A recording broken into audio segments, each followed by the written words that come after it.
Hey everyone, want to keep your social connections on REDnote private? In this video, I'll show you how to hide your follower and following lists step by step.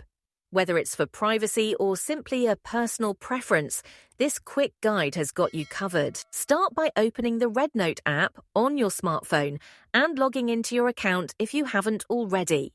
Once you're on the home page, tap the three horizontal lines in the upper left corner of the screen.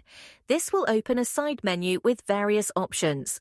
From the menu, scroll down and tap on Settings, which you'll find near the lower left corner.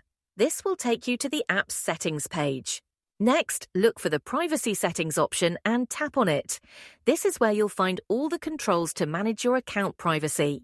Now scroll down until you see the following follower list option and tap on it.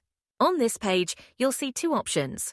Hide my following list, turn this on to hide the list of people you're following. Hide my follower list, enable this if you want to keep your followers private. Simply toggle the switches for the list you want to hide and the changes will be applied instantly.